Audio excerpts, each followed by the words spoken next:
tonight, a case out of South Georgia involving a 17-year-old girl who was in a pickup truck with a bunch of other young people. She gets shot in the back of the head and killed. All of this after there were some exchanges between her group in her van and a couple in a Ford Fusion. In that Ford Fusion was a man named Marc Wilson and his girlfriend. He's African-American, she's white. The group of teenagers in the pickup truck, all white, and Marc Wilson's been charged with felony murder because he fired the weapon. But he's claiming he was the victim of a racial attack by the group of teenagers in the pickup truck. Julie Janae has the story for us. And I just want him home. I just want him home.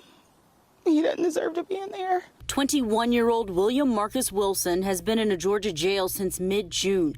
He faces charges of felony murder and aggravated assault for the shooting death of a teenager. His family doesn't deny that he pulled the trigger, but his sister Chelsea Burnett says there's more the system should consider. He was truly scared for his entire life. She says her brother feared for his life when he opened fire on a truck of white teens the morning of June 14th. The car's driver was allegedly trying to run Wilson's car off the road, while others yelled racist slurs, according to his sister. He had a right to stand his ground. He felt like his life was threatened, and I 100% believe that. A gunshot killed 17-year-old Haley Hutchinson, a passenger in the truck. Burnett questions why her brother, who is biracial, is accused of murder despite his self-defense claims. If he were white and his skin showed that he was fully white, he would not have ever been put in handcuffs. It's a case drawing attention to the small town of Statesboro, Georgia, and bringing scrutiny from civil rights groups over who stand your ground laws protect. We see tons of instances where stand your ground applies to the accused, and Marc Wilson's case does not appear to be one of them, and it appears to be based off of his race, and it's wrong. Georgia is one of 27 states with stand your ground laws that approve the use of deadly force in self-defense. Another Georgia prosecutor initially concluded that the now high-profile death of Ahmaud Arbery was justified under that same theory of law. The Ahmaud Arbery case is very much linked to this case, and not just by geography. The color of my brother's skin has so much to do with why he is behind bars right now. A redacted police report of the shooting says that the officers were responding to a call about a possible drive-by shooting close to 1 a.m. on June 14th. By then, Hutchinson had been taken to the hospital with a fatal gunshot wound. In a police press conference captured by WSAV, Haley's family begged the public for information. Our state, our counties need this message right here more than anything. There can be mercy, there can be forgiveness, but justice, it has to be served. Wilson's sister says he had already spoken to police by the time of that press conference. And according to his family, thank you for putting Taco Bell. The shouting of racial slurs began after he left this Taco Bell drive-thru with his girlfriend, who was white. When you have a car full of young white men in South Georgia calling your girlfriend an N-word lover, and trying to literally run you off the road and is hanging out of the car, shooting all kinds of words and explicatives, you can't really tell what's next. At some point, Wilson fired his gun, killing Hutchinson. 3 days after the shooting on June 17th, he turned himself in. He was worried about our mom more than anything, and I just told him, like, I got mama, like, I got her, and I just gave him a hug. I mean, there was no words to say. I didn't need him to explain or justify to me anything because I know who he is. The president of the Georgia NAACP, Reverend James Woodall, is one of many claiming prosecutors are targeting the wrong people. Ms. Hutchinson is a victim. She was murdered, but she wasn't murdered by Mr. Wilson. She was murdered by the gentlemen that were in the vehicle at the time of her death. Wilson's sister sees it as a test of faith. Society's ugliness truly showed its colors that night, and that's hard for people who grow up wanting to see the light and everything. All right, there are a lot of questions surrounding this case. There's a gag order, so we're not getting a ton of information from the lawyers directly involved or the players in this case, but I think we have a good idea what happened here. Let's bring back in our think tank.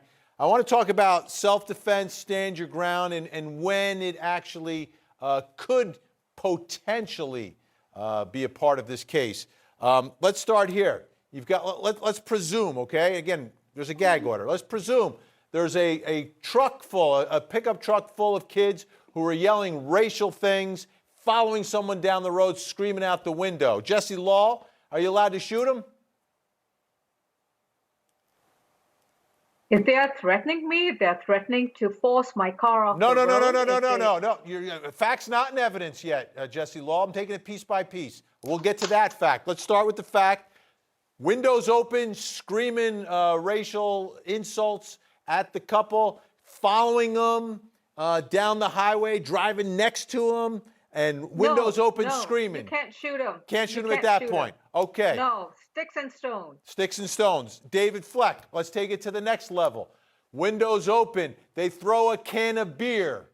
The can of beer hits the car that the gunman is in, Marcus Wilson. At that point, you're driving, they're screaming, they're throwing cans of beer at you. Can you shoot them? Well, you're raising a great point here, which is that there is some threshold that will be crossed at some point into the jury's mind, for the jury. At some point, the jury will decide that this is enough, that it was self-defense. A can of beer, maybe in certain circumstances, maybe in other circumstances, no. Dave Arenberg, let's take it to the next level. There's been an allegation that they tried to run him off the road. I don't think there's any contact between the vehicles, but you're driving and you're swerving towards them. You're in the big Silverado. They're in a little Ford Fusion. Windows open. They're screaming. They throw a can of beer and they're swerving at you. Can you shoot them then? That's a tough one. I'd say probably not. I think the difference, though, is do you know what they threw at you was just a can of beer? If you're wondering what those projectiles are they're throwing at you as they are swerving and trying to force you off the road, then it gets more likely than you can. It is a fact-based inquiry, and it depends. It also matters that this one witness, this guy Conley, Luke Conley, 18 years old, he took the fifth. He refused to answer whether he yelled racial slurs at the car or if he threw anything at the car, and that could be used to establish a stand your ground claim. At the very least, he should probably be let out of jail pending his stand your ground hearing. All right, Jesse Law, let me ask you. The allegation by the family is that his skin color is why he's locked up. Is that why he's locked up? His skin color is white. His skin color is not white. That's why he's locked up. That's I do believe so, and I agree with California Dave that this is a situation where the judge. I'm not really sure where the judge was going with this. This young man has no criminal background. He comes from a relatively stable family, and he has a girlfriend in the car who corroborated that he was being threatened by this vehicle full of young, crazy kids. I mean, under these circumstances, at the least, he should have been released on bond, maybe subject to a house arrest, no contact, no weapons. I mean, there were so many restrictions the judge could have imposed. I was bewildered by the decision. David Fleck, is this consistent with the Ahmaud Arbery case? In the Ahmaud Arbery case, you've got three men, no criminal history, who are also locked up, who are claiming self-defense in the Ahmaud Arbery case.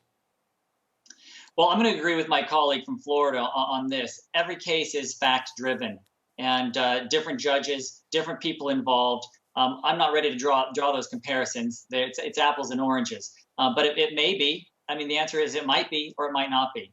And time will tell. Time will tell, and we'll continue to track it. Right now, let's take a look. We don't have a trial date on this one, folks, but we're keeping an eye on it. There's a big shutdown in Georgia, so there's not a lot happening in the state inside courtrooms. When we come back, it's time to hear from you, our 13th juror, involving the George Floyd case, some developments there. We're going to talk about it when we come back.